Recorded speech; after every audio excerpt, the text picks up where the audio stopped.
इस वीडियो में हम स्टार्ट करते हैं डीएनए के स्ट्रक्चर के बारे में। ठीक है, तो यहाँ पर हम देखेंगे स्ट्रक्चर ऑफ डीएनए। आपने देखा था इससे पहले वाले वीडियो में कि न्यूक्लिक एसिड बन चुका था और न्यूक्लिक एसिड को बनाने के लिए जो कंपोनेंट्स, जो मॉलिक्यूल्स, बड़ा मॉलिक्यूल्स होता है उसे हम कहते हैं न्यूक्लियोटाइड। और जो न्यूक्लिक एसिड होता है उसी न्यूक्लियोटाइड का पॉलीमर होता है, यानी कि बहुत सारे न्यूक्लियोटाइड आपस में जुड़कर न्यूक्लिक एसिड यानी कि डीएनए और आरएनए का फॉर्मेशन करते हैं।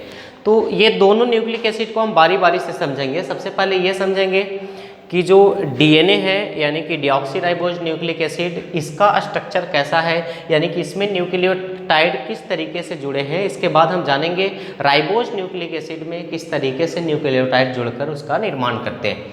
तो सबसे पहले देखते हैं डीएनए का स्ट्रक्चर। इसके स्ट्रक्चर के बारे में किसने बताया था? Structure of DNA was given by Watson and Crick. इसको किसने दिया था? वॉटसन एंड क्रिक ने दिया था, है ना। तो ये स्ट्रक्चर कैसा होता है इसको समझना है। ये जो स्ट्रक्चर होता है डीएनए इज डबल स्ट्रैंडेड या हेलिकल, है ना। ये डबल स्ट्रैंडेड या डबल हेलिकल स्ट्रक्चर होता है। क्लियर? किस तरीके का होता है, थोड़ा सा इसके स्ट्रक्चर को देखते हैं।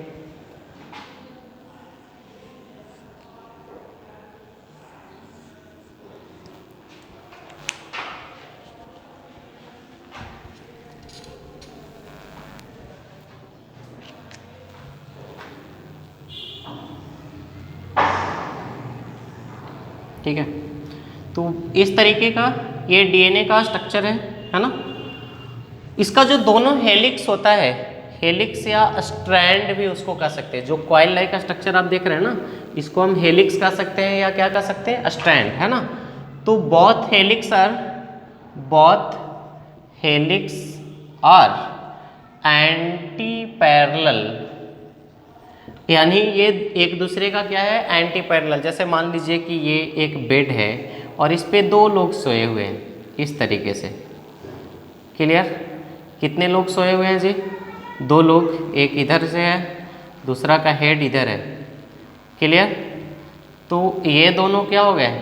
एक दूसरे के एंटी पैरेलल सो रहे हैं। बात समझ में आ रहा है? तो यहाँ पर डीएनए का जो दोनों हेलिक्स है या दोनों जो स्ट्रैंड है, वो स्ट्रैंड भी क्या है? एक दूसरे से एंटी पैरेलल है। क्लियर हो रहा है? अब देखिए, ये दोनों हेलिक्स एंटी पैरेलल क्यों हैं? क्योंकि एक हेलिक्स का जो अंतिम हिस्सा है इसे 3 प्राइम कहते हैं और इसी हेलिक्स का जो दूसरा अंतिम हिस्सा होता है उसे क्या कहते हैं? 5 प्राइम। अब देखिए, इसका जो दूसरा हेलिक्स है यहाँ पर 3 प्राइम है, तो यहाँ 3 प्राइम नहीं होगा, यहाँ क्या होगा? 5 प्राइम और यहाँ क्या होगा? 3 प्राइम, है ना। तो इस तरीके से हम इसे कहते हैं कि एक दूसरे से क्या है? ये एंटी पैरेलल है। इसके बाद अगर हम इसके डायमीटर की बात करें, किसकी बात करें? डायमीटर। अब डायमीटर क्या होगा? जैसे आपको ये हेलिक्स लग रहा है कि इस तरीके से है, लेकिन एक्चुअली वो इस तरीके से है अरेंज्ड, है ना। तो यहाँ पर डायमीटर कहिए या दोनों हेलिक्स के बीच का डिस्टेंस कहिए, है ना। इसको क्या कह सकते हैं? डिस्टेंस बिटवीन बोथ हेलिक्स, है ना। दोनों हेलिक्स के बीच का डिस्टेंस।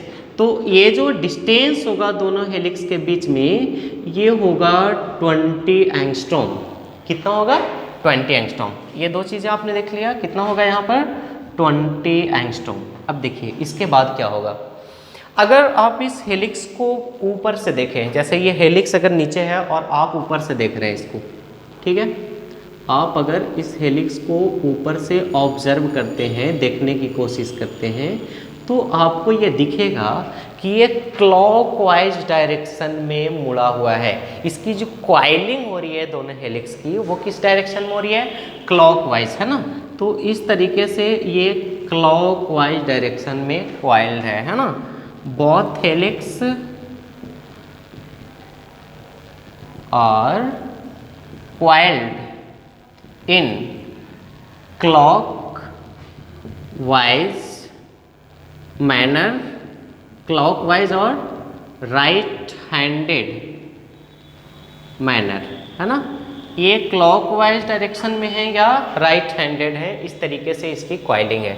तो फर्स्ट पॉइंट आपने देखा डीएनए कैसा है, डबल स्ट्रैंडेड या डबल हेलिकल स्ट्रक्चर है। दूसरा, दोनों हेलिक्स एक दूसरे के एंटी पैरेलल है। दोनों हेलिक्स के बीच का जो डिस्टेंस है वो कितना है? 20 एंगस्ट्रॉम है। दोनों की जो कॉइलिंग है वो कैसी है? राइट हैंडेड है। अब देखिए इसका जो एक टर्निंग है वो यहाँ से शुरू होगा और यहाँ कंप्लीट होगा। इसको कह सकते हैं कि इसका क्या है? एक टर्निंग है। दूसरा टर्निंग हम कह सकते हैं यहाँ से शुरू हुआ और यहाँ हुआ, हो सकता है ना। इसी तरह से अगर इसमें देखें तो यहाँ से टर्निंग यह स्टार्ट हुआ और ये यहाँ आकर कंप्लीट हो गया। दूसरा टर्निंग की बात करें तो यहाँ से स्टार्ट हुआ और यहाँ कंप्लीट हुआ, ठीक है। तो इसका जो एक टर्निंग है, कितना जी? एक टर्निंग। इस एक टर्निंग को जैसे मान लो कि यहाँ से स्टार्ट हुआ और यहाँ ख़त्म हुआ, तो इस एक टर्निंग को कहते हैं पिच। क्या कह सकते हैं इसको? पिच, है ना। तो one complete turn is called as pitch. एक कंप्लीट टर्निंग को क्या कहते हैं? पिच कहते हैं, है ना। विच लेंथ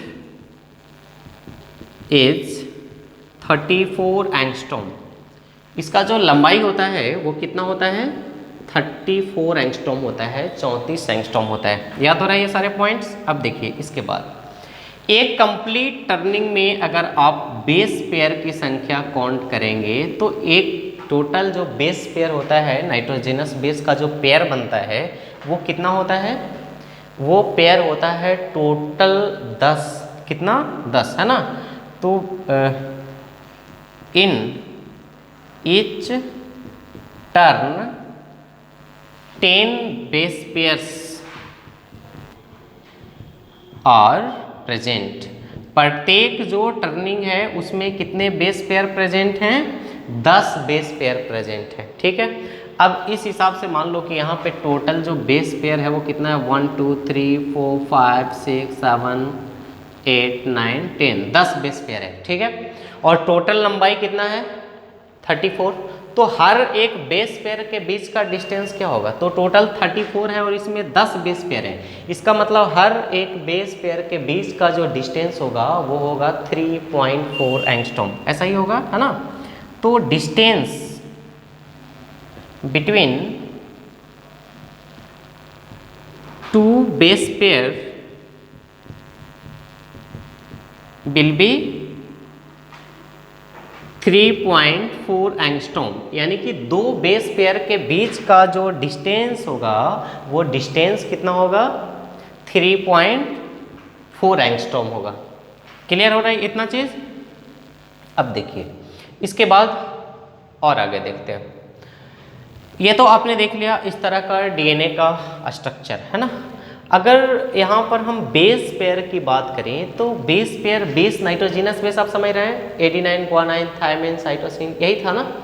तो ये बेस पेयर जो है यहाँ पर क्या होता है कि एडेनाइन ये बनाता है बेस पेयर किसके साथ? थायमिन के साथ, ठीक है। और इसके बीच में 2 हाइड्रोजन बॉन्ड होते हैं। कितने? 2 हाइड्रोजन बॉन्ड। इस बात का हमेशा ध्यान रखना है कि एडेनाइन हमेशा थायमिन के साथ ही बेस पेयर बनाएगा और इसके बीच कितने हाइड्रोजन बॉन्ड होंगे? 2।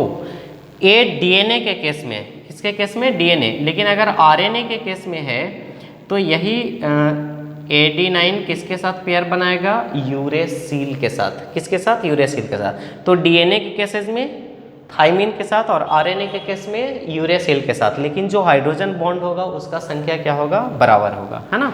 इसी तरह से जो साइटोसाइन है वो किसके साथ पेयर बनाता है? ग्वानाइन के साथ। और इसके बीच जो हाइड्रोजन बॉन्ड है वो हाइड्रोजन बॉन्ड कितने हैं? 3।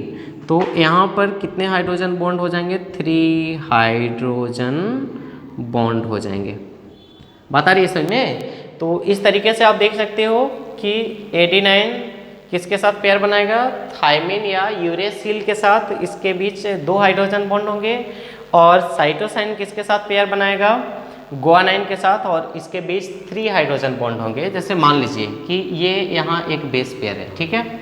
तो यहाँ पे एडेनाइन है तो यहाँ क्या होगा? अगर डीएनए है तो डीएनए के स्ट्रक्चर की बात कर रहे हैं ना, तो यहाँ थायमिन होगा और इसके बीच हाइड्रोजन बॉन्ड की बात करें तो कितना होगा? 3। अब देखिए थोड़ा सा ये आपको बताया कि दोनों हेलिक्स के बीच का जो डिस्टेंस है वो कितना है? 20 एंगस्ट्रॉम। तो आप सोच रहे होंगे यार ये इस जगह पे तो डिस्टेंस कम हो जा रहा है, यहाँ पे तो डिस्टेंस कम हो जा रहा है ना। लेकिन ऐसा नहीं है। यहाँ पर जो हेलिक्स है ये एक हेलिक्स जो है वो पीछे की तरफ है और दूसरा बाहर की तरफ है ना।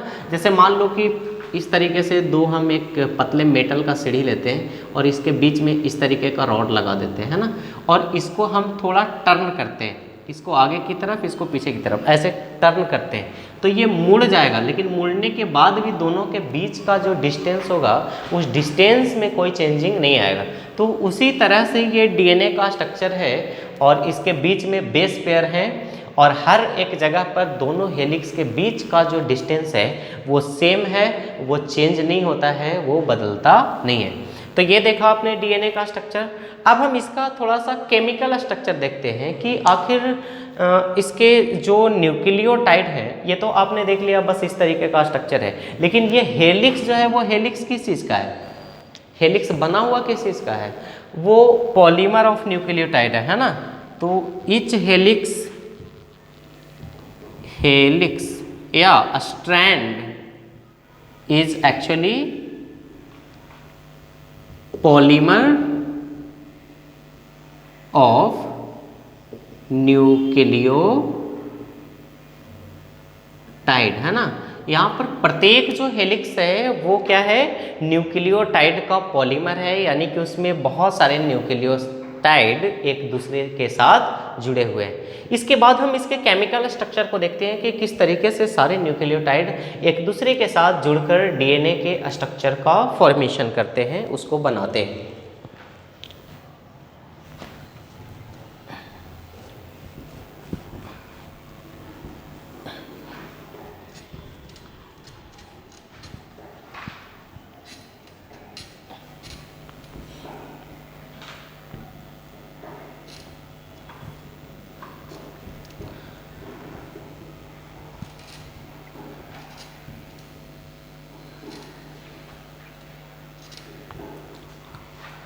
चलिए इसके केमिकल स्ट्रक्चर को देखते हैं।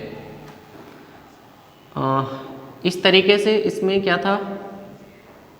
पेंटोज शुगर, या जिसको हम क्या कह रहे थे? राइबोज शुगर, ठीक है। यहाँ पर कार्बन के नंबर को दिखाने की ज़रूरत नहीं है, आप समझ जाएंगे कहाँ पे कौन सा कार्बन है। ये एक ले लिया मैंने, इसी तरीके से हम दूसरा भी ले सकते हैं, ठीक है। इसी तरीके से हम तीसरा भी ले सकते हैं, है ना, या फिर और ज़्यादा चौथा भी ले सकते हैं, है ना। तो ये क्या हो गया? पेंटोज शुगर दिख रहा है। अब एंटी पैरेलल होता है यार, तो इसका मतलब ये है कि ये इस तरीके से होगा, उल्टा होगा ना। यहाँ पर भी सेम कैसे जाएगा? ऐसे, ठीक। यहाँ भी जोड़ देते हैं ऐसे,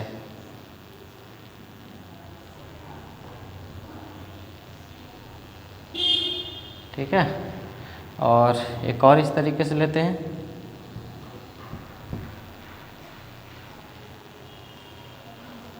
हो गया ये। चलो, तो ये क्या है इसमें पता है आपको? ये हो गया राइबोज शुगर, हो गया ना।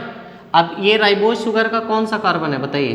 फर्स्ट कार्बन है यहाँ, सेकेंड कार्बन यहाँ, थर्ड कार्बन यहाँ, फोर्थ कार्बन, और यहाँ क्या है? Fifth carbon. ऐसा ही है ना, सब में ऐसा ही होगा। फिफ्थ कार्बन के साथ क्या जुड़ा हुआ है? इसके फंक्शनल ग्रुप के साथ जुड़ा हुआ है फॉस्फोरिक एसिड। जुड़ा हुआ है या नहीं जुड़ा हुआ है? जुड़ा हुआ है। फिफ्थ कार्बन के साथ फॉस्फोरिक एसिड। यहाँ देखिए इसमें अगर हम काउंट करें तो यहाँ पे हमें फर्स्ट कार्बन ये मिलेगा, ये सेकंड कार्बन, ये थर्ड, ये फोर्थ और यहाँ पर मिलेगा फिफ्थ कार्बन।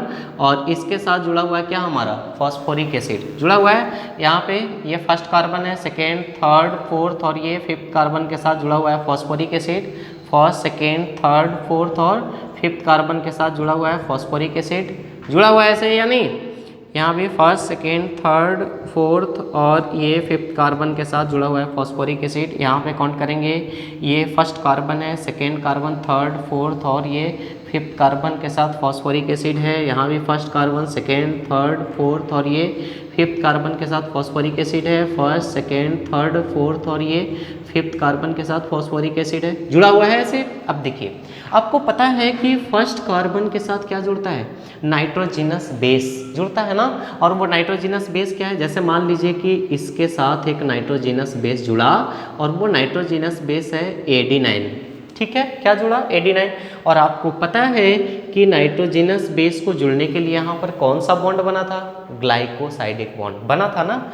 ये भी फर्स्ट कार्बन है, इसके साथ भी नाइट्रोजिनस बेस जुड़ सकता है। मान लो इसके साथ जो नाइट्रोजिनस बेस जुड़ा है वो क्या है, थायमिन है। ठीक है, तो आपको ये भी पता है कि एडी9 और थायमिन भी एक दूसरे के साथ पेयर बनाते हैं और इसके बीच 2 हाइड्रोजन बॉन्ड होता है। कितना होता है, 2। और कौन सा बॉन्ड होता है, हाइड्रोजन बॉन्ड होता है।